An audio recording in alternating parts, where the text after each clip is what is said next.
추가곡 194장입니다. 추가곡 194장입니다.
245장입니다.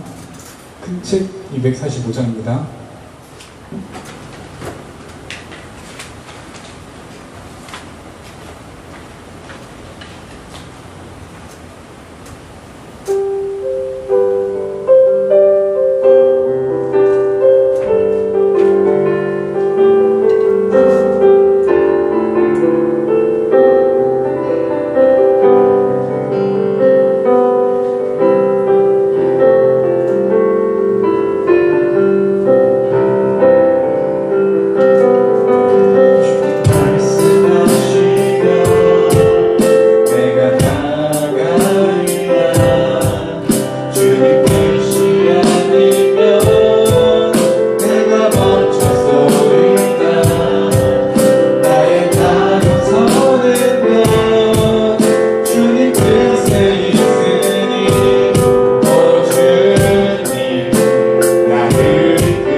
추가곡 31장입니다.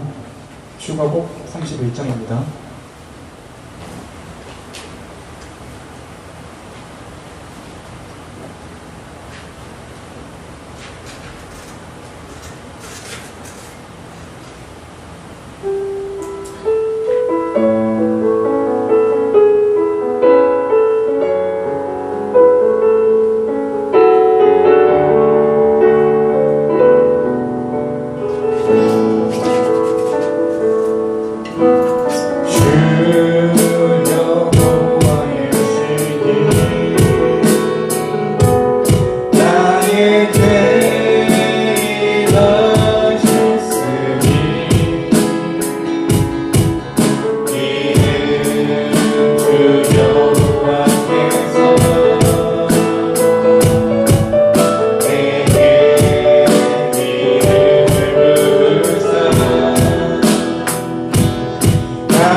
추가곡 178장입니다. 추가곡 178장입니다.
사도행전 19장.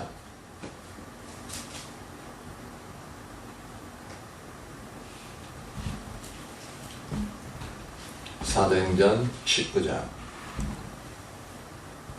8절에서 20절까지 8절에서 20절.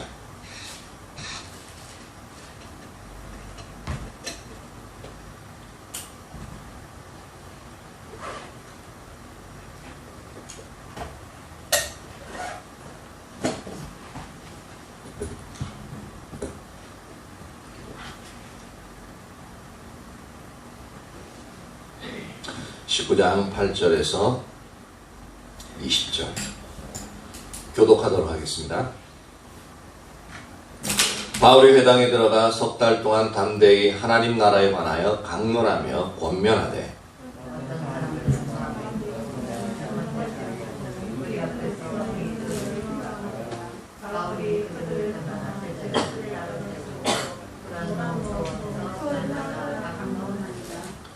두 해 동안 이같이 하니 아시아에 사는 자는 유대인이나 헬라인이나 다 주의 말씀을 듣더라.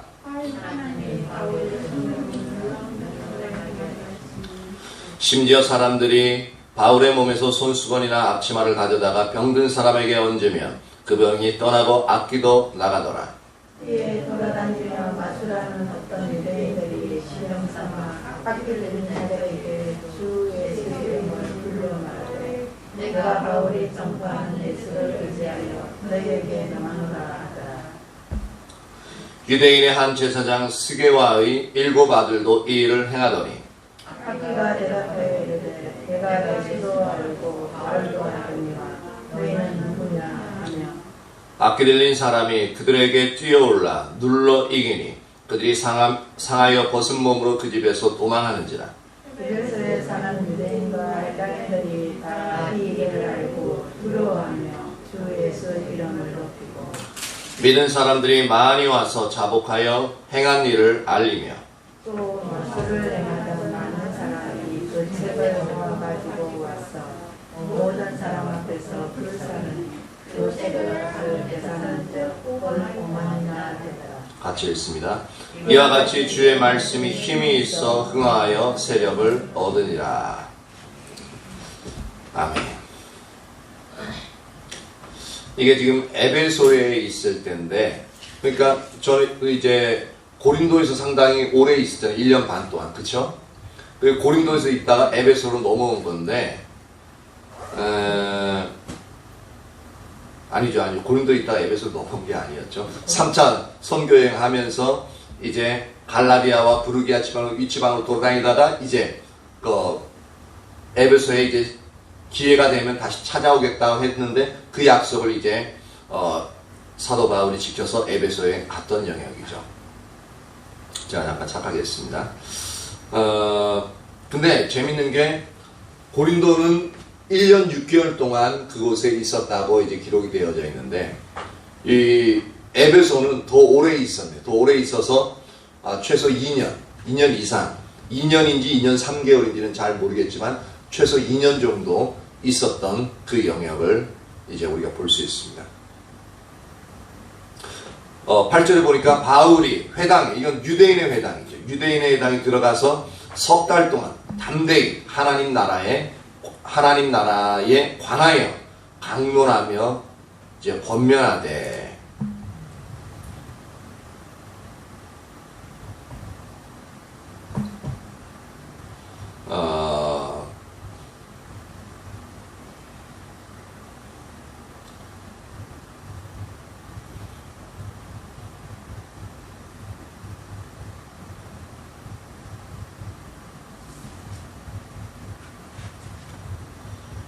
이 석 달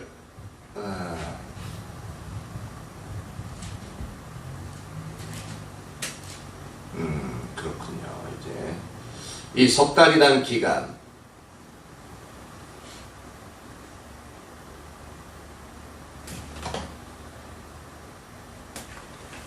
이 석 달이라는 이 기간을 이제 하나님 나라에 대해서 이제 강론했다라고 이제 얘기하고 있는데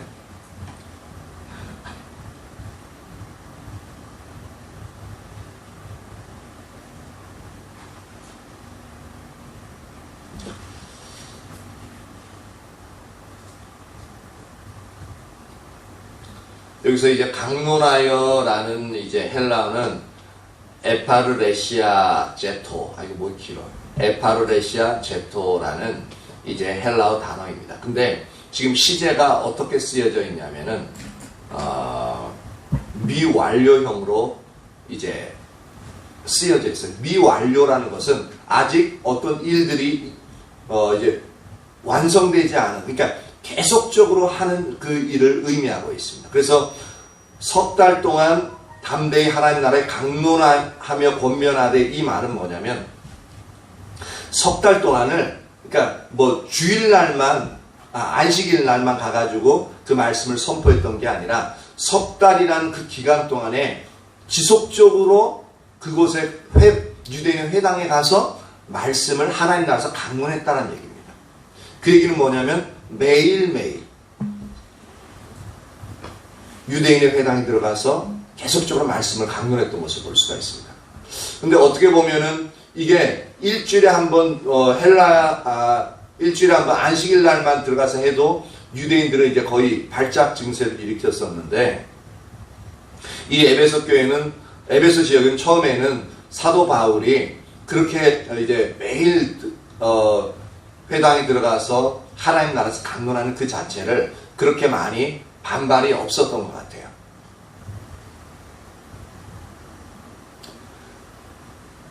이렇게 반발이 이렇게 없어서 이제 계속적으로 전할 수 있었는데, 어떻게 보면 회당 내에서 매일 석 달 동안 전할 수 있었던 것은 이제 여태까지 전도여행하면서 매일 이렇게 석 달 동안씩이나 복음을 전할 수 있는 기회는 없었거든요. 몇 번 전하다 보면 막 유대인의 무리가 일어나서 막 반발하고 쫓아내고 막 이제 죽을 듯이 달라들고 막 변론하고 막 그랬었는데, 상당히 어떤 호의적인 그러한 부분이 있었던 것 같습니다.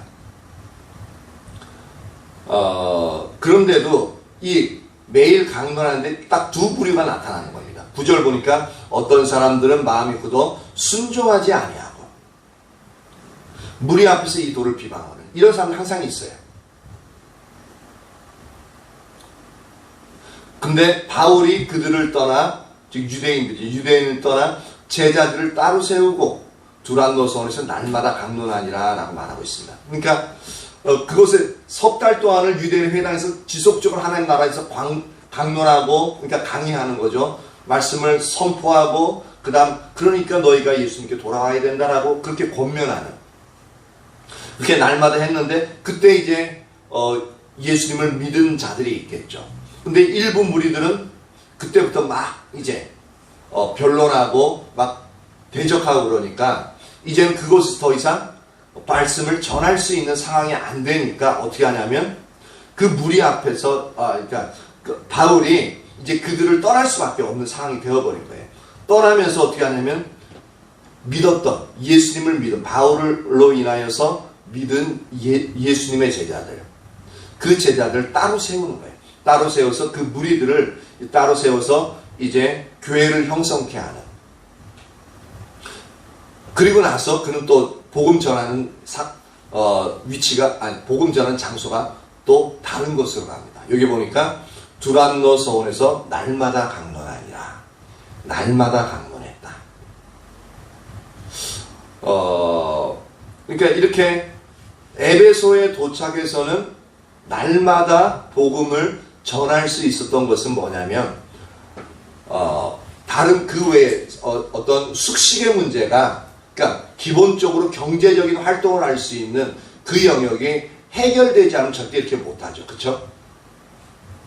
그렇기 때문에 이때 함께하는 자들에 의해서, 또는 이제 3차 선교 여행이다 보니까 이제 여러 교회에서 사도 바울의 이 선교 여행을 후원하고 열심히 이렇게 도와주는 것을 볼 수가 있습니다. 물론 이 자체 내에서는 그것이 쓰여져 있는 부분을 이제 알 수 없지만, 이제 다른 서신서들을 보면 그것을 이제 빌립보 교회나 이제 갈라디아 교회나 그런 데서 자꾸 이렇게 후원이, 그러니까 이 후원이라고 해야 되나? 지원, 선교 헌금이 들어오는 것을 볼 수가 있어요. 그래서 날마다 다른 거 걱정하지 않고 복음만 전하는 사도 바울의 모습을 볼 수가 있습니다. 이 두란노 서원 이 부분을 살펴보려고 그러는데 여기서 두란노 서원에서라고 이렇게 우리나라 이제 성경이 표현하고 있는데 서방 본문 몇몇 사본에는 따르면은 그러니까 5시부터 10시까지라는 말이 첨가되어져 있다라고 얘기하고 있습니다. 이것을 오늘날의 시간으로 환산하면 오전 11시부터 4시까지라고 합니다. 오전 11시부터 4시까지의 시간인데 근데 이 시간은 그러니까 이 지역이 소아시아 지역이긴 하지만 중동 지역이잖아요. 뜨거운 지역이라 오전 11시부터 4시까지 이 시간은 보통 오후 휴식 시간에 해당한대요. 와, 좋겠죠. 중동 지역에는 지금은 어떤지 모르겠지만 오전 11시부터 4시까지, 오후 4시까지는 휴식 시간, 그러니까 일을 안 한대요. 좋을 것 같지 않나요? 그러니까 환경적으로 일을 할 수 없는 그런 환경이기 때문에 밖에서 일할 수 있는 환경이 안 되기 때문에 두란노 서원이라는 그곳에 이제 사람들이 그곳에 가서 모여 있다는 얘기입니다. 모여서 어떻게 해요? 휴식한다는 얘기가 되어지겠죠. 그래서 이 사본들에 따르면은 바울은 사람들이 일하는 노동 시간을 피해서 이 휴식 시간에 말씀을 가르쳤다고 볼 수가 있는 겁니다. 맞죠? 매일 강론하는데 오전 11시부터 오후 4시까지 그렇게 복음을 전했는데 그 시간이 그 당시 사람들이 휴식하는 시간이었으니까 그때 들어가서 사람들이 휴식할 때 근데 그럴 때 보통 쉴 때 가가지고 막 이제 이건 이제 한 사람 한 사람 붙잡고 얘기하는 게 아니라 여러분 부영드려 들으시오 하면서 이제 예수님에 가서 전하는 거기 때문에 이렇게 선포하면은 상당히 듣는 사람 입장에서는 상당히 싫을 수 있어요. 그리고 듣는 사람 입장에서는 소음이 될 수도 있고 상당히 이제 귀찮은 존재일 수도 있습니다. 그런데 이 일을 매일 11시부터 4시까지 오후 4시까지 하면 거의 5시간을 계속적으로 복음을 전하는 대단하죠. 어떻게 매일매일 5시간씩 전하는데 전할 말이 있었나 몰라요. 근데 여기서 이 부분에 있어서 만약에 복음이 우리가 흔히 전하는 예수님이 십자가에 달려서 죽으시고 3일 만에 부활하시고 예수님이 이제 부활하심으로 우리의 죄를 씻으셨다. 그 영역의 말, 그런 어떤 교리적인 부분만 선포했다면 매일 5시간씩 전할 수 있었겠는가라는 거죠. 그리고 하루만 전해도 말할 수 있는 영역이 고갈되어지겠죠. 그쵸? 그러니까 사도 바울은 복음을 전했는데 분명히 복음을 전했어요. 근데 그런 우리가 현재 알고 있는 그런 상태로서의 복음을 전하지 않았다는 겁니다. 그러면 어떻게 전했을까요? 오늘날 우리 김신 성도님이 자주 얘기했던 것처럼 후라이팬 들고 가가지고 부침개 붙여가면서 이거 먹어 막 쉬니까 배도 고플 때 그러니까 먹으라고 일로 와서 얘기 좀 하자고 예수님 믿어야 돼. 과연 그렇게 했을까? 근데 사도 바울이 어디 가도 이제 막 먹을 것 주면서 이렇게 했다는 예전에는 그런 부분이 이제 존재하지 않았다고 그러니까 무조건 선포적인 그런 부분이었습니다. 그럼 어떻게 이 부분들이 하루에 거의 5시간씩 그리고 이것이 2년 동안 여기 보면은 2년 동안 했다고 얘기되어 있습니다. 어떻게 이것이 날마다 쉬면서 복음이 맨날 똑같은 소리 했겠느냐? 맨날 똑같은 소리는 하지 않았을 것 같아요. 물론 비슷한 소리를 얘기하고 했겠지만 맨날 토시 하나 안 틀리고 똑같은 말들을 딱 사람들이 듣고 있다가 저거 다음에 뭐 나올 거야? 그렇게 아는 그런 식으로 복음을 전하지는 않았을 거라는 건 분명합니다. 그래서 오전에 설교 말씀이 이어지는데 보십시오. 복음은 인격체라고 그랬죠. 곧 십자가에 달리신 예수 그리스도 그분. 그러니까 이제 복음에 대해서 매치가 된 거예요. 왜 그렇게 말씀을 지속적으로 예수님에 관해서 십자가에 달린 예수님에 관해서 선포할 수 있었는가? 그것도 매일매일 똑같은 얘기가 아니라 바로 그때그때마다 복음은 인격체이기 때문에 십자가에 가신 예수 그리스도 그분이기 때문에 그때그때마다 예수님이 전하시고 싶은 얘기는 아주 풍성하죠. 똑같은 얘기를 할지라도 어떻게 해요? 전하는 방식에 있어 약간 포인트, 그러니까 초점을 다르게 얘기하면은 같은 얘기인데 다르게끔 되어지거든요. 그리고 예수님의 그분의 지혜와 지식은 풍성하죠. 바울의 지혜와 지식은 풍성하지 않을 수 있는데 매일매일 주님과의 그 관계 속에서 주님이 인도하시는 대로, 그러니까 주님이 말씀하기 원하시는 것을 주님의 방식대로 전하면 그 말씀 전하는 것은 매일매일 무궁무진해집니다. 그렇기 때문에 그 말씀을 매일 전할 수 있었던 것이고, 매일 전해도 듣는 사람들이 이제 똑같은 말이라고 맨날 이제 시끄럽다 그렇게 한 게 아니라 매일매일 전해짐에 있어서도 사람들이, 모든 사람이 다 들은 건 아닐지라도, 근데 여기서 나중에 보면 아시아에 있는 모든 사람들이 다 주의 말씀을 들었다는 표현을 씁니다. 그러니까 그 분위기 자체가 점점점 변해지는 거예요. 그러니까 말씀을 전하는데 매일매일 전해지는 그 말씀들이 이제 경청하는 자리로 들어가는 부분들을 우리가 알 수가 있습니다. 이건 놀라운 거거든요. 그러니까 이렇게 되어질 수 있는 부분은 뭐냐면 매일매일 주님이 인도하시는 바에 따라서 그 말씀을 예수님에 관한, 하나님 나라에 관한, 예수님이 다스리는 하나님 나라에 관한 그 말씀들이 매일매일 그것도 더 깊이, 더 광범위하게 전해지는. 아까 전에 찬양하면서 이게 느껴진 게 이 부분이 상당히 놀랍더라고요. 놀랍고 이런 부분들이 인식이 되어지면서 우리가 이제 이 나라의 이민족을 위해서 이제 광화문 집회 그러잖아요. 근데 그 시도 자체는 참 좋아요. 근데 전하는 방식이나 전하는 말씀의 내용에 있어서는 절대로 그건 성경적이 아니라는 것. 물론 그곳에서 이제 어떤 은사적인 영역들이 많이 나타났다는 것을 이제 얘기 들은 적은 있어요. 그러니까 사람들이 더 분별을 못해. 하나님이 함께 하신다는 거죠. 물론 하나님 은사가 보여져서 하나님이 이제 그렇게 이제 기도하고 하니까 그 대중이 이제 그렇게 사모함으로 막 기도하니까 그런 영역이 나타나는 부분은 있습니다. 근데 그 영역이 많이 아니라 그곳에서는 더 진짜 하나님의 놀라운 능력과 함께 그곳에 참여한 사람들의 그 심령을 바꾸고 놀라운 하나님의 영광이 나타나는 그 영역들이 있어야 되는데, 말씀을 전하는 자부터 우선 언어적인 면에서 권위를 부정하고 욕설이 난무하고 인격을 존중하지 않는 그 언어들, 그것은 성경 어디에도 그런 건 없습니다. 말씀을 전하는 자 앞에 들에 있어서 어디에도 그건 성경적이 아니에요. 아무리 성령의 은사적인 측면이 나타난다 할지라도 근본적인 부분에서는 하나님이 원하시는 영역들이 아닙니다. 그것을 우리가 분별할 수 있어야 되는데, 그럼 어떻게 선한 영향력을 미칠 수 있겠는가? 바로 사도 바울과 같이 하면 되겠다는 생각이 들더라고요.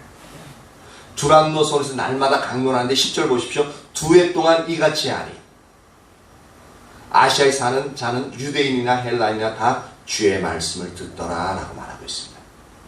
그러니까 진짜 나라가 염려되어지고 진짜 이 대한민국의 나라에 있어서 하나님 나라가 세워지고 하나님의 공의가 세워지길 원한다면, 사회가 변혁을 일으키길 원한다면 유일한 해결책이 바로 사도 바울과 같이 이 영역으로 하나님의 말씀이 선포되어지면 되겠다라는 생각이 확 밀려오더라고요. 왜냐하면 보십시오. 사도 바울은 나라를 위해서 복음을 전도했던 게 아니었습니다. 맞죠? 단지 잃어버린 영혼들을 향하여서, 그것도 날마다 사람들이 모이는, 쉴 수 있는 그 공간에 가서 날마다 복음을 선포하는 거예요. 그것도 2년 동안이나 그렇게 강론했습니다. 근데 놀라운 영적인 반전이 생기기 시작하는 거예요. 영적인 반전이 생긴다고요. 영적인 반전이 생긴다는 것은 뭐냐면 그들의 중심에서부터 하나님의 말씀이 파고 들어가서 생각의 기준들을 바꾸고 그들의 삶의 기준들을 점점점 바꾸는 일들이 일어난다는 겁니다. 이거 놀라운 거거든요. 부흥이 에베소 지역에 임하는 겁니다. 주님의 성령이 말씀의 선포를 통해서 그 지역 전체의 가치관을 변화시켜 나간다는 겁니다. 만약에 이런 식으로 광화문 집회가 2년씩이나 계속적으로 날마다 선포되어지고 그렇게 되어진다면은 이거는 방송 매체를 타고 확 퍼질 거기 때문에 그 영향력이 놀랍겠죠. 근데 한 가지는 만약에 이런 식으로 광화문 집회가 이루어졌다면 과연 많은 사람들이 그곳에 모였을까라는 생각도 들어요. 근데 예수 믿고 사모하는 자들이 있으면 아마 거기에 반응해서 나갔을 겁니다. 근데 동시에 그곳에 누구도 있었냐면은 그들의 목적을 성취시키기 위한 예수 믿는 사람은 전혀 상관없는 이제 나라의 정권을 바꾸고 사회를 이제 개혁하기 위한 그런 사상가들, 자기의 목적을 일으키기 위한 노동 인권 운동가들, 그들도 함께 있었는데 그들은 사상이 똑같거든요. 여기 이제 기독교 측에서 모인 사람들은 이제 예수님의 그 영역으로 나가는 게 아니라 똑같은 사상을 갖고 있기 때문에 전혀 다른 분인데 똑같이 이제 화합할 수 있는 이유가 뭐냐면 근본적으로 그들이 추구하는 사상이 똑같기 때문에 그렇습니다. 그래서 모일 수 있는 거거든요. 근데 그것은 옳지 않잖아요. 근데 이처럼 사도 바울이 잃어버린 영혼들을 향해서 하나님 나라를 선포하고 그 하나님 나라를 통치하는 예수님이라는 것을 선포하는데 날마다 주님이 인도하시는 그대로 예수님에 대해서 선포하니까 영적인 분위기가 완전히 달라지고 아시아에 사는 모든 헬라인과 유대인들이 그 말씀을 듣는 그 자리로 가는, 그래서 사회적인 완전히 영적인 분위기가 완전히 달라지는 상황까지 가는데 어떻게 달라지느냐? 11절 봅니다. 놀라운 하나님의 능력이 나타나기 시작합니다. 하나님이 바울의 손으로 놀라운 능력을 행하게 하시니 심지어 사람들이 바울의 몸에서 손수건이나 앞치마를 가져다가 병든 사람에게 얹으면 그 병이 떠나고 악기도 나가니라. 이것이 한두 번 일어난 게 아니라는 것을 알 수가 있습니다. 그래서 바울의 몸에 있던 수건이나 앞치마는 뭐 할 때 앞치마를 했는지 잘 모르겠지만 어떤 부분이 뭐 분명히 필요했겠죠. 그래서 사도 바울의 몸에 지니고 있던 물건들을 가져다가 직접 가지 못하니까 그러니까 이것을 보면은 뭐냐면 이것뿐만 아니라 사도 바울이 복음을 선포하고 지속적으로 이렇게 복음을 전하면서 이제 병자들을 치료하고 귀신들을 쫓아내는 그런 일들이 여기서는 기록되어져 있지 않지만 그런 일들이 분명히 있었음을 알 수가 있어요. 왜냐하면 왜 있었음을 알 수 있냐면은 사도 바울을 통해서 이런 일들이 일어나니까 사도 바울이 사람들이 멀리 아픈 사람이 멀리 있어서 직접 여기 바쁘니까 가지는 못하는데 그들이 이제 취했던 일들이 뭐냐면 수건이나 앞치마를 가져다가 그 없는 거예요. 그러니까 이런 능력이 사도 바울을 통해서 나타나지 않는다면 수건이나 앞치마를 가져갔을까라는 겁니다. 안 가져갑니다. 왜냐면 이런 일이 사도 바울을 통해서 현재 보이는 데서 나타나지도 않는데 뭐하러 그걸 가져갔냐고요. 근데 이런 일이 일어나고 사도 바울이 움직일 수 없으니까 최소한 사도 바울에게 있는 그런 수건이나 그러니까 맨 처음에 시험적으로 해봤을 겁니다. 근데 그 일들을 하니까 병이 떠나가. 귀신이 쫓겨나요. 그냥 얹기만 했는데. 그러니까 어떻게 되어져요? 이 일들이 지속적으로 일어나는 거예요. 그러니까 이 일들이 지속적으로 일어났다는 것은 뭐냐면 두란노스에서 이렇게 복음을 선포하는데 귀신들이 쫓겨나가고 손을 얹어서 기도하니까 병들이 낫는 예수님과 같은 사역이 일어났다는 것을 쓰여있지는 않지만 우리가 짐작해 볼 수 있습니다. 충분히 짐작해 볼 수 있죠.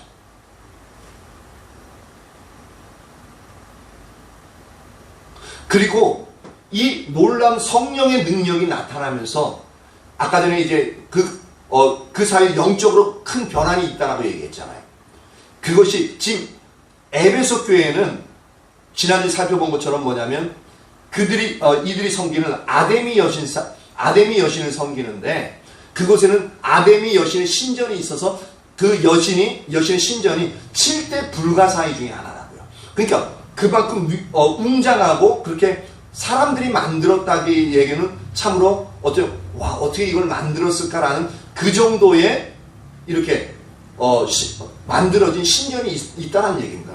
있다는 얘기는 뭐냐면 그곳에 에베소 지역에 있어 우상을 섬기는 게 아주 편만하다는 얘기입니다.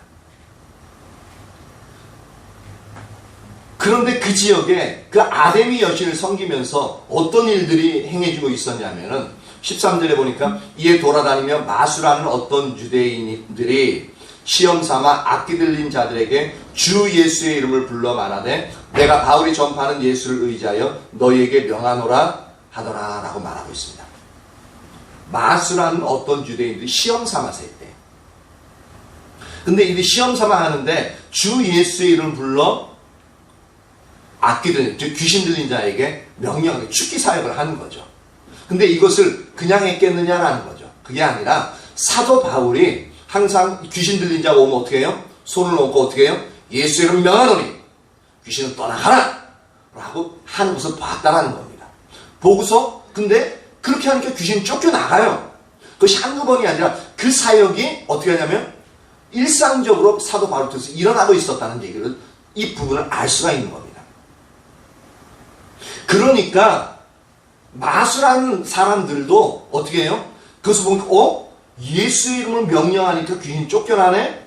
그러니까 이제 본인들 호기심이 생기는 거죠. 그러니까 바울이 이게 표현이 어떻게 되어져 있냐면은 어떤 유대인들이 시험삼아 악기 들린 자들에게 주 예수의 이름 불러 말하되 내가 바울이 전파하는 예수를 의지하여 너에게 명하노라. 보십시오. 바울이 항상 예수의 이름으로 그렇게 귀신을 쫓아냈던 것을 볼 수가 있습니다. 그러니까 내가 바울이 전파하는 예수를 의지하여 너에게 명하노니 귀신아 떠나가라 라고 얘기했다는 겁니다.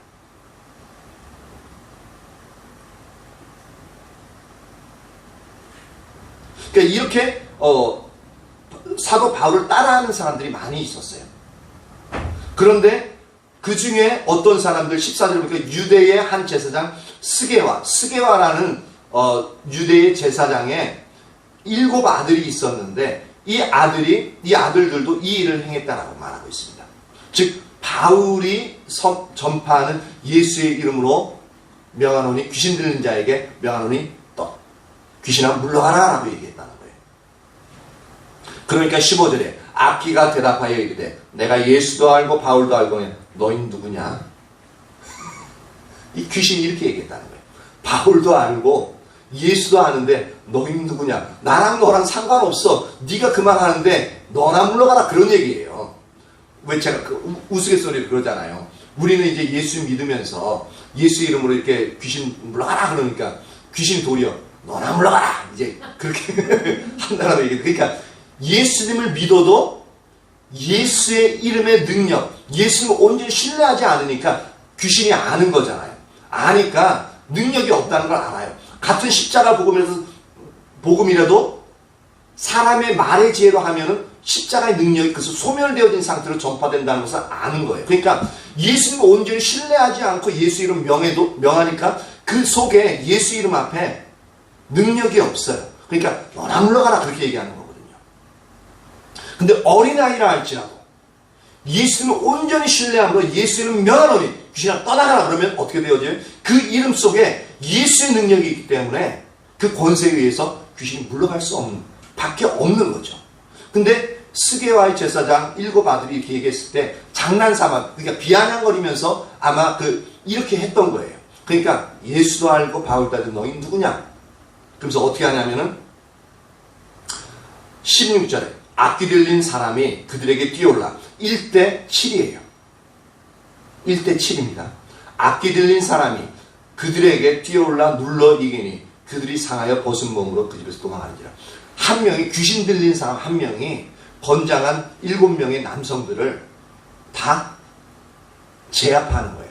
근데 어떻게 하냐면 벗은 몸으로 그 집에서 도망했다. 그러니까 막 하면서 뜯기고 막 하다 보니까 얼마나 힘이 센지 그 벗은 몸으로, 그러니까 옷을 다 벗겼는지 그건 잘 모르겠어요. 하여튼 벗은 몸으로 도망하는. 근데 17절에 보니까 에베소에 사는 유대인과 헬라인들이 다 이 일을 듣고 두려워했다라고 말하고 있습니다. 그러니까 어떤 사람들 또 이제 아까 전에 얘기했지만 어떤 사람들이 마술하는 사람들이 그냥 예수 이름을 빙자해서 그런 일을 했다 그랬잖아요. 그러니까 그 능력이 있었을까요? 없죠. 안 나가죠. 그러니까 효력이 없어요. 근데 스게와의 7 아들들이 이렇게 하니까 그때는 귀신도 아마 뿔이 났던 것 같아요. 뿔이 나가지고 예수도 알고 바울도 알고 넌 누구냐 하면서 막 쥐어뜯으니까 7명이 벗은 몸으로 도망했대요. 그러니까 이것을 듣는 유대인과 헬라인들이 상당히 두려움을 느끼는 거예요.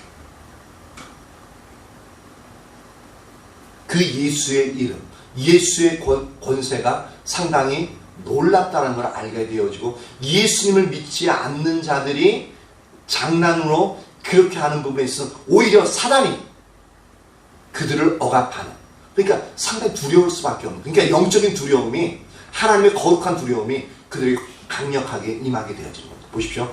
영적인 분위기가 완전히 바뀌고 있습니다. 에베소 전체 지역에 있어서 영적인 분위기가 바뀌고 있어요. 사도 바울이 에베소 전체에 어떤 사회 정의를 실현하려고 하지도 않았고요. 영적인 분위기를 바꾸려고 하지도 않았고요.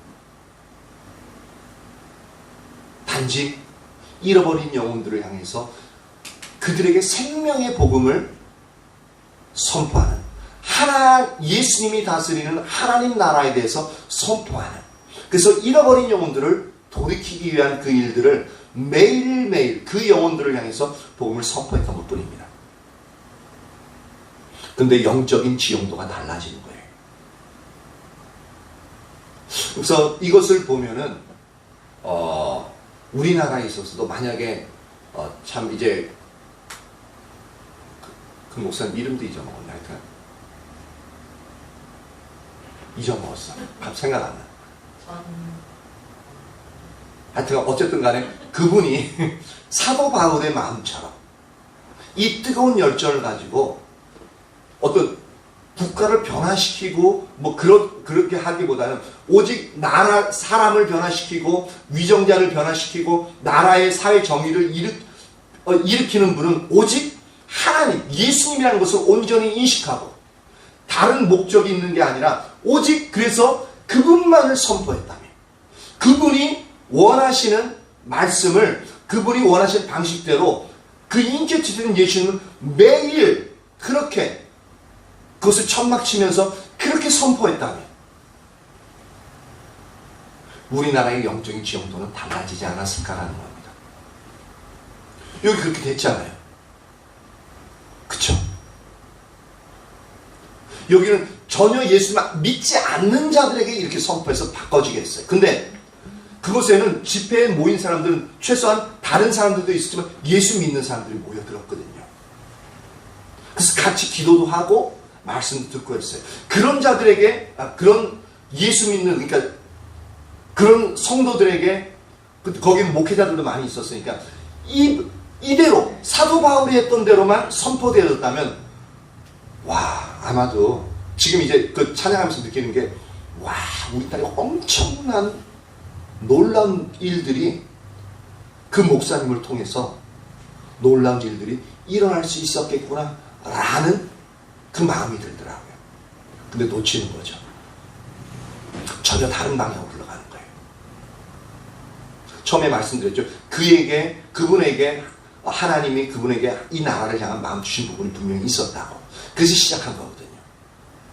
근데 이것을 하나님의 부르심은 있었는데 실제적으로 그 부르심을 수행하는, 온전히 하나님 뜻대로 수행하는 그 부분에서 문제가 있었던 거예요. 이렇게 근데 사도 바울이 한 것처럼 이대로 두란노 서원에서 했던 것처럼 이렇게만 했다면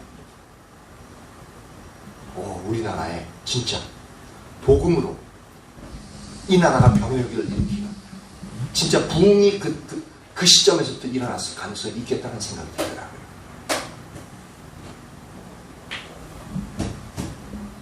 근데 지금도 늦지 않았죠. 이제 그런 하나님이 이 나라를 향한 그 부르심을 마음에 주는 분을 이런 가치관을 가지고 그 자리에 서가지고 선포케 한다면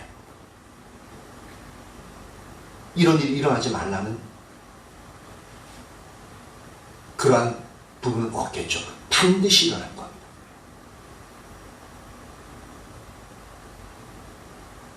이 영적인 변화가 이제 어떻게 더 일어나는 걸 한번 더 봅니다. 그 모든 다 이 일을 알고 두려워하여 주 예수의 이름을 높였다라고 말하고 있습니다. 예수의 이름이 이제 높아지는 거예요. 모든 자들이 그 놀라운 그 영적인 두려움이 들면서 예수 그리스도의 이름을 높이는, 예수님 그분이 참신이라는 겁니다. 예수님 그분이 참신이라는 것을 그들은 이제 인식하고 예수님에 대해서 높이는 그러한 일들이 일어나요. 그러면서 하는 말이 18절에 믿은 사람들이 많이 와서 자복하여 행한 일을 알리며, 이게 뭐냐면 믿은 사람들이라는 것은 이 사도 바울을 통해서 예수님 믿은 사람들을 말하고 있습니다. 그런데 이들이 많이 와서 자복하여 행한 일을 알렸다라고 말하고 있는데, 그러면은 이 당시에 예수님을 믿었으니까 그 당시 회개하는 부분은 분명히 그 이전에 있었겠죠. 근데 이 일을 듣고 와서 두려움이 임하고 주 예수 이름을 높이고 믿은 사람들이 많이 와가지고 그들이 행한 일들을 자복했다는 표현을 쓰잖아요. 이 부분은 뭐냐면, 우리가 예수님 믿어도 이전에 우리가 삶의 패턴은 잘 변하지 않잖아요. 근데 이 당시에 있는 많은 사람들이 이제 아데미 여신을 섬기고 여러 가지 우상들을 섬기면서 마술을 행하는 부분들이 이 에베소 지역에 아주 팽배했어요. 그러니까 그게 이 시대의 종교적인 문화였습니다. 종교적인 문화였기 때문에 예수님을 믿어도 그 문화 가운데 살고 있죠. 그렇죠? 그러다 보니까 이들도 그 삶 속에서 예수님을 믿으면서 동시에 그들이 가지고 있는 삶의 종교적인 문화를 버리지 않는 겁니다. 그러니까 마술하는 문화가 섞여 있는 거예요. 오늘날 우리가 예수님 믿어도 어떻게 되어져요? 이 세상의 문화와 딱 거룩하다는 것은 구별되어지는 건데 우리가 딱 구별되어지지 않죠. 섞여 있어서 그 가운데서 예수님도 믿고 또 세상 것도 즐기는 그런 가운데 있잖아요. 마찬가지로 이들도 그 자리에 있다는 겁니다. 근데 거룩한 두려움이 이들 가운데 임하게 되어지니까 예수의 이름을 높이면서 그들이 와가지고 믿은 사람들이 이제는 그들이 무엇이 잘못되었는지 진짜 예수님 믿고 나서도 그런 어떤 문화적인 종교적인 문화 마술을 행하는 그 재미로 하는 점도 보고 막 그런 영역들이 있었는데 그것이 이제는 필요 없고 쓸데없는 짓이라는 것을 알고 그것이 죄악이라는 것을 이제 성령이 강력하게 임함으로 그들이 깨닫게 되어지는 거예요. 그러니까 와서 자신들이 행했던 그런 어리석은 미신적인 행위들을 다 이제 고백을 하는 겁니다. 이게 영적인 분위기가 완전히 대반전이 일어나는 겁니다. 놀라운 부분이 일어나는 거예요. 그러니까 이것을 보면 지금 생각나는 것이 에베소 계시록의 2장에 보면 너 잃어버린 첫사랑에 대해서 이제 표현하고 있잖아요. 첫사랑을 잃어버렸다. 그것을 다시 회복하라고 그랬죠. 그러니까 이런 영적인 대반전이 일어나니까 어떻게 되어져요? 주를 향한 열망과 열정이 불붙을 수밖에 없는 거죠. 아마 이 시점에 하나님에 대한 순수한 그 사랑, 예수님에 대한 그 열정과 열망이 이 에베소교회 성도들에게 강력하게 부어졌던 것 같아요. 그것을 더 알 수 있는 게 뭐냐면, 더 봅니다. 자복하여 행한 일을 알리며, 또 마술을 행하던 많은 사람들이 그 책을 모아가지고 와서 모든 사람 앞에서 불사르니 그 책값을 계산한 즉 은 5만이나 되더라. 보십시오. 예수님을 믿지 않는 자들이 과연 이 일들을 했겠느냐라는 겁니다. 이 당시에서 에베소 지역인 모든 자들이 예수님을 믿었다고 할 수는 없잖아요. 그렇죠? 그 예수님을 믿지 않는 자들이 마술을 행하던 많은 사람들이 와서 그 책을 그러니까 그 책은 이제 마술을 행하는 주문이나 어떤 부적을 만드는 그런 영역들이 쓰여져 있는 부분이겠죠. 근데 여전히 예수 믿지 않는 사람들이 와가지고 그 책들을 이제 여기 보니까 책을 모아가지고 와서 사람들 앞에 불살을 놨는데 그 책값을 계산하면 은 5만이나 되더래요. 이 은 5만이라는 이 단위가 얼마나 크냐면은 이 당시에는 이제 드라크마나 이제 그러니까 이제 돈의 단위가 드라크마나 또 뭐냐 데나리오 이제 이 돈의 단위가 그랬는데 이 드라크마 데나리오는 이게 그 화폐가 거의 뭐 가치가 차이가 나지 않습니다. 그래서 은 5만이라는 것은 은 5만 드라크마 즉 은 5만 데나리오라는 뜻입니다. 근데 우리가 배웠듯이 드라크마나 데나리오는 그러니까 일한 노동의 하루 품삯이라고 얘기했잖아요. 이것을 최소 5만 원이라고 잡는다면은 만약에 은 5만이라고 쳤을 때 5만 곱하기 5만 원 곱하면요 25억이 나옵니다. 책값이 25억이라고요. 만약에 하루 10만 원으로 잡는다면은 은 5만 원을 곱하면은 50억이 나옵니다. 책값이 50억이다.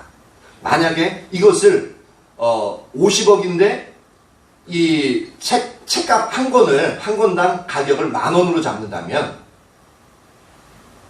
책의 권수는 몇 권이 나오면 5억 권이 나옵니다.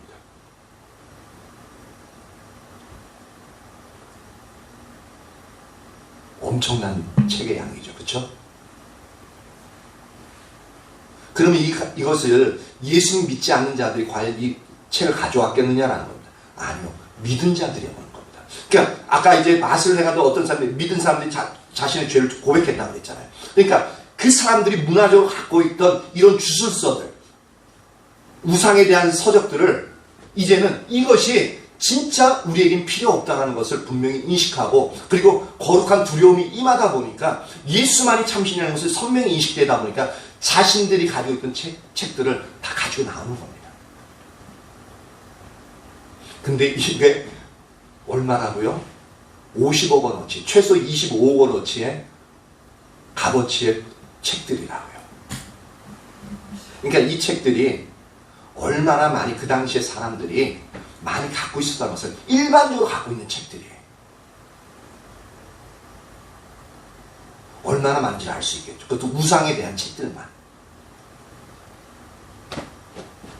근데 여기서 어떤 주술서나 그 우상을 섬기던 분 책에 대해서 이제 불태운다는 그 의미는 이렇게 생각하면 쉬워요. 우리가 예수님 믿잖아요. 예수님 믿으면 최소한 한 권 이상의 성경책 갖고 있잖아요. 근데 우리가 다른 신을 믿게 됐어요. 진짜 예수님이 우상이고 만약에 알라가 참신인 것이 선명히 비춰져가지고 알라를 믿는다고 가정을 합니다. 주님 잠깐 용서해 주십시오. 그러면 어떻게 돼요? 예수라는 신이 우리에게 더 필요 있나요? 필요 없죠. 그러니까 많은 사람들이 예수 믿었던 사람들이 이제 개종한 사람들이 어떻게 해요? 책을 갖고 와서 불태우기 시작해요. 모아요. 그렇다는 얘기는 뭐냐면 공개적으로 내가 예수님을 믿지 않음을 공개적으로 모든 사람들에게 선포하는 행위가 되어집니다. 맞죠? 다시 그리고 돌이킬 수 없는 거예요. 이 사람들이 그 일들을 하는 겁니다. 예수님을 이제는 진짜로 믿고 예수님만이 참신이라는 것이 선명히 인식되어지니까 그들이 가지고 있던 이제 그 모든 찌꺼기들을 다 갖고 나서 이제 불태우는 겁니다. 그러니까 오직 예수님만을 바라본다는 겁니다. 놀라운 영적인 대반전이 일어나는 거예요.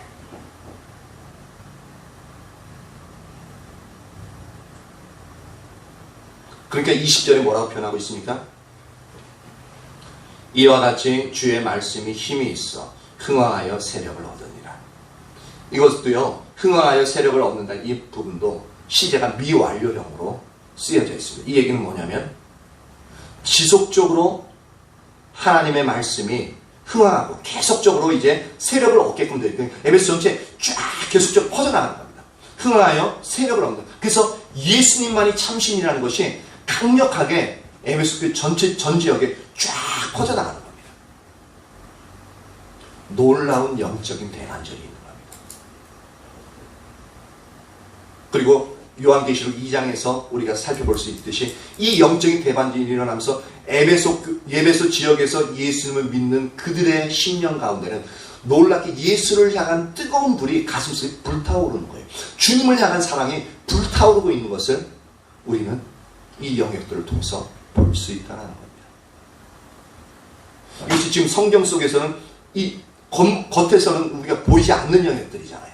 근데 지금 놀랍게 불타오르는 주를 향한 놀랍게 불타오르는 그 주를 향한 사랑과 그리고 영적인 대변혁이 일어나서 사회적인 모든 부분까지 이 우상을 섬기면 우상의 기준대로 삶을 살아가잖아요. 근데 이제는 예수님이 기준이 되어서 예수님을 사랑하면서 삶을 살아가니까 하나님의 법이 이들 가운데 세워지는 거예요. 하나님 중심적인 가치가 이들 가운데 세워지는 겁니다. 그러니까 사회적인 정의도 이루어지는 겁니다. 하나님의 공의가 이 에베소 가운데 세워지고 있는 거예요. 놀랍죠?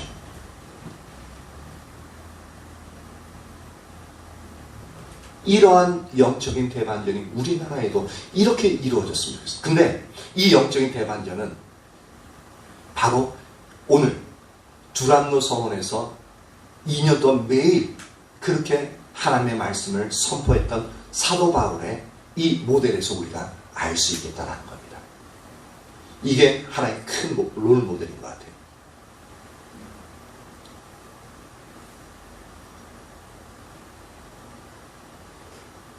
이 놀라운 이 주를 향한 이 열망과 열정이 우리 모두에게 그리고 특히 다음 세대 은수, 사랑이, 영광이 에게 놀랍게 부어지기를 축복합니다. 아까 그 진희 자매에게도 부어진 축복해요. 아까 찬양하면서 들었던 생각이 뭐였냐면 진희 자매에게 그 회사에 대해서 놀라운 창의적인 아이디어가 부어졌으면 참 좋겠다는 생각이 들더라고요.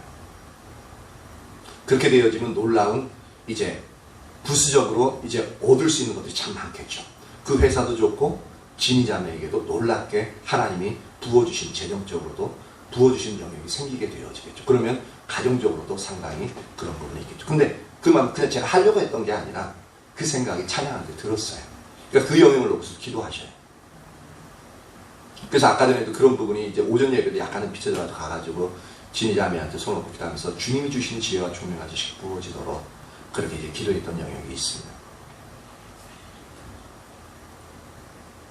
이렇게 주님이 실제적으로 역사하시기 시작하면 놀라운 일들이 일어나는 겁니다. 그러니까 먼저는 주님이 실제적으로 역사하기 위해서는 어떻게 해야 돼요? 말씀을 선포하는 자가 그리고 말씀을 받아들이는 자가 가장 먼저는 말씀을 선포하는 자가 그 복음을 인격체에서 인식하지 않으면 안 된다는 겁니다. 그분이 지금도 살아계셔서 역사하시고 그분이 전하기를 원하신 그 말씀들을 우리가 캐치해서 그 부분들을 선포하는 지금 말씀 전하기 전에 이런 방향으로 흘러갈 줄 저는 전혀 예상을 못했습니다. 근데 하나님이 이 방향으로 몰고 가시고 이 지금 겉으로 들어가는 이면의 것들을 지금 제가 이제 계속적으로 얘기하고 있는 거잖아요. 근데 이건 제 생각과 상상으로 이게 할 수 있는 영역이 아닙니다. 하나님이 하나하나 비춰주시니까 이게 가능합니다. 그러니까 이 부분이 뭐냐면 이론적으로 문자적으로 전하는 부분이 아니라 인격체 되신 그 하나님이 그분의 마음을 그분의 어떤 영적인 원리들을 하나하나 보여주시는 거예요. 그러니까 말씀을 전하면서도 지금 하나님 붙잡고 있다는 게 느껴지고 여러분들은 어떻게 느껴지는지 모르겠습니다. 이런 식으로 복음이 인식되어지고 말씀을 전하는 자 이런 식으로 복음이 선포되어지고 듣는 분들이 간절히 주님 깨닫게 해주십시오. 주님을 더 알게 해주십시오.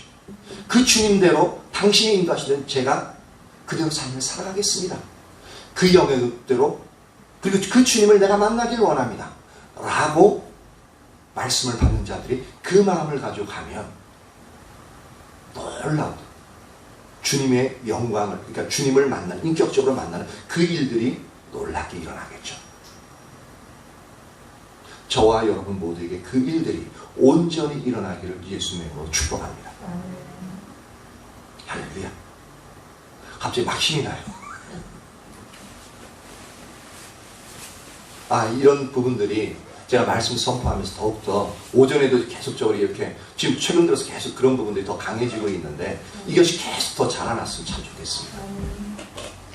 이것이 자라나면 예배 회복되는 것은 불을 보듯이 뻔한 일이고요. 그리고 그 가운데 놀란 하나님의 성령의 능력이 운행하심이 놀랍게 일어나게 될 겁니다. 그걸 사모하시고 그것을 위해서 기도하십시오. 예, 반주자 나오십시오. 네, 은수형제도 나오고요.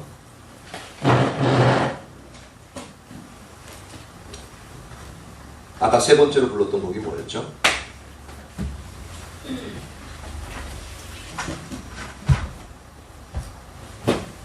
아까 194장이었나요? 세 번째로 부른 245장. 그거 말고 예수 우리들의 밝은 빛 뭐였죠? 94. 194였죠? 세 번째 아니고 두 번째였나요? 그 곡을 찬양하도록 하죠. 시간이 이제 저녁에 30분만 설교하는데 꼭 이제 해야 되는데 지금 55분을 했어요.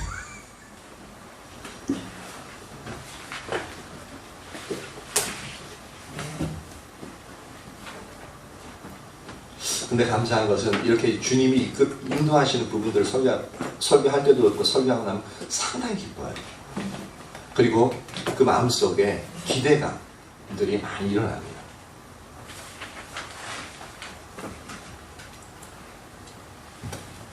일단 먼저 한번 이 찬양 부르고 기도하도록 하죠.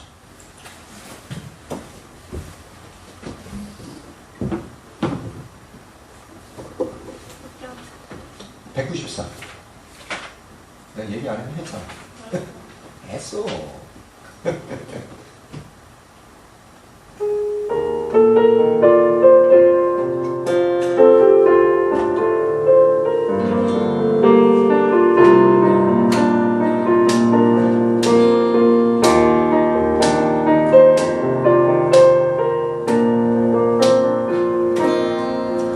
예수 우리들의 밝은 빛 의원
우리가 이렇게 영적인 분위기가 반전되어지고 이런 놀라운 하나님의 이 지금 이제 찬양에서 있어서 이 예수님을 온전히 인식하기 위해서는 우리가 주님을 더 알아가야 됩니다.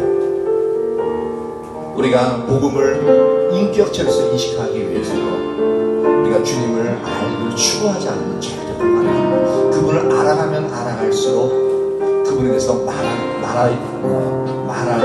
될 그런 주제들이 점점 늘어나고, 그리고 더 확신을 가지고 믿음으로 강력하게 선포할 수 있습니다. 이게 그런가 안 그런가가 아니라 예수님이 이런 분이야 하고 분명하게 선포할 수 있습니다. 그럴 때에 놀라운, 사도 바울에서 나타났던 것처럼 놀라운 능력이 그럴 때 나타납니다. 그래서 우리가 지금 기도할 때는 주님, 우리로 하여금 주님 당신을 성령에 깨닫게 해주십시오. 온전히 알게 해주십시오. 주님의 영광을 우리에게 보이사 주님을 알게 하시고 주님을 사모하게 하시고, 에베소 교회의 모든 성도들처럼 그렇게 주님을 향한 열망과 열정이 우리에게 부어지고, 또한 그들이 가지고 있던 모든 우상, 세상에 있는 것들이 다 버리고 불태워버렸던 것처럼 우리 안에 있는 주님 외의 모든 것들을 다 버리고 불태워버리는 그러한 놀라운 역사가 우리에게부터 일어날 수 있고, 그래야 다른 이들에게 영적인 지용도를 바꿀 수 있습니다. 그 영역을 놓고 기도합니다. 할렐루야. 살아계신 하나님, 당신을 찬양합니다. 임하세요, 임하세요, 임하세요. 주님의 성령이 우리에게 임하시옵소서. 하나님, 우리에게 임하시옵소서. 우리가 주님을 더 알며 주님을 온전히 섬기며 주님을 따르길 원합니다. 할렐루야, 할렐루야, 할렐루야. 주님의 은혜가 우리에게 더욱더 보이길 간절히 소망합니다. 하나님의 역사하시옵소서. 하나님의 역사하시옵소서. 주님의 성령이 우리 가운데 충만히 임하시고 주님 당신을 우리가 온전히 인식하고 주님 당신을 알며 주님을 사랑하는 자리에 우리가 머물 수 있게 하여 주시옵소서.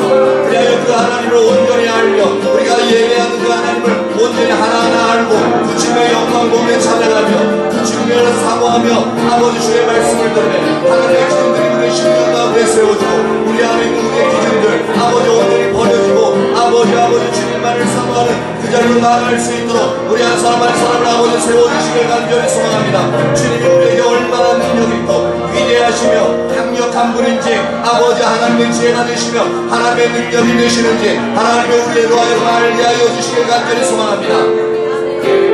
온전히 역사하소서, 역사하소서, 역사하소서. 하나님 우리에게 역사하소서. 하나님의 우리에게 역사하소서.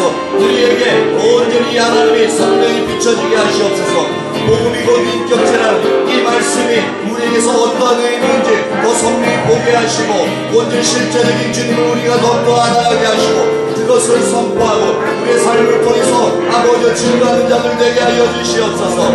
그리함으로 그 주님을 우리가 날마다 선포하게 되어짐으로 말미암아 우리가 아버지 속한 아버지 그 가정과 우리의 삶의 아버지 주변에 그 모든 영적인 지형도가 바뀌어지게 하여 주시옵소서. 그 영적인 지형도가 바뀌어져서 사단의 권세가 아버지 명하게 되어지고 하나님의 권세가 아버지 그곳에 세워지며 예수의 권세가 그곳에 있음으로 말미암아 아버지와 더러운 귀신들을 쫓겨나게 하시고 아버지 사단의 세력을 아버지 진멸되어지게 하시고 하나님의 나라가 세워지며 하나님이여 그곳에 오직 하나님의 영광이 아버지 드러나고 아버지 하나님의 놀라운 일들이 우리가 서 있는 그 자리에 아버지 나타나게 하여 주시옵소서. 아멘, 아멘, 아멘, 아멘. 그 은혜가 우리 한 사람 한 사람 가운데 온전히 부어지길 간절히 소망합니다. 주님을 찾는 자들 가운데 그 은혜가 그 능력이 아버지 부어지게 하여 주시옵소서. 우리 가운데 그 은혜가 온전히 임하기를 간절히 소망합니다. 할렐루야. 하나님이여 이 천원의 교회 영적인 분위기로 완전히 변화시켜 주시옵소서. 우리 심령 속에 온전히 주님의 성령으로 충만히 하시고 교회 가운데 주님의 성령으로 충만히 하시고 주님의 아버지 운행하시며 성령의 능력이 교회 가운데 온전히 부어지게 하시고 놀라운 능력이 교회 가운데 임하게 하여 주시길 간절히 소망합니다. 하나님이 실제적으로 깨달아지게 하시고 인격적인 주님을 아버지 예배드린 모든 자들이 저자리 교회 모든 성도들이 인격적인 주님을 만나게 하여 주시옵소서.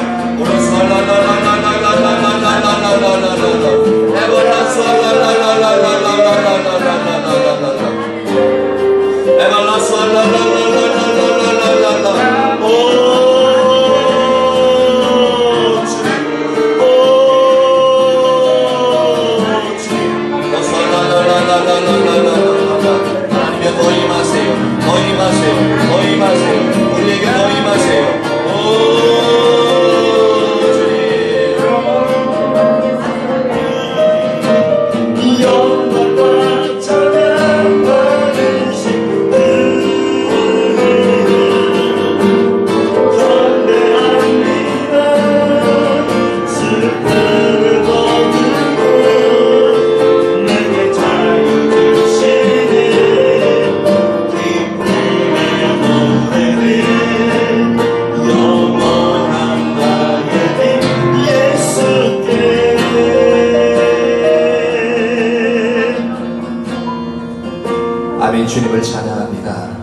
주님을 더 원합니다. 하나님, 진정 주님을 더 알길 원합니다. 주님을 알아가고 그 주님을 아는 주님을 선포하는 것이 얼마나 능력이 있는지 더욱더 말씀을 통해서 살펴보게 되어집니다. 하나님의 우리의 눈을 열어주십시오. 다시는 우리의 눈이 어두워져 닫히지 않게 하시고 오직 인격체 되신 예수 그리스도 그분이 우리의 눈에 더욱더 선명히 비춰지게 하여 주시옵소서. 그리할 때에 우리의 심령 가운데 놀랍게 하나님이 살아서 역사하시며 우리가 주님을 신뢰하고 그렇게 나아갈 때에 자연스럽게 우리의 영적인 모든 지형도가 바뀌며 우리에게 있던 그 문제들이 하나하나 소멸되어지고 해결되어지는 그 놀라운 일들을 우리가 경험할 수 있게 하여 주옵소서. 아멘. 오 주님, 주님을 찾는 한 분 한 분들 기억하여 주옵소서. 오직 이들 가운데 주님의 성령으로 충만케 되어지기를 축복합니다. 하나님, 이제 일주일간의 삶이 남아 있습니다. 하나님, 주님께서 주시는 그 능력과 주님의 함께 하심으로 말미암아 승리하게 하시고 매 순간 주님을 의지하는 당신의 사랑하시는 자녀들이 되어지게 하여 주옵소서. 이밤 돌아갈 때에 그 길들을 발걸음을 지켜주시고 또한 평안히 쉴 때에 주님 주시는 그 생기로 풍성케 하사 회복시켜 주시옵소서. 당신을 사랑합니다. 감사합니다. 예수님의 이름으로 기도합니다. 아멘.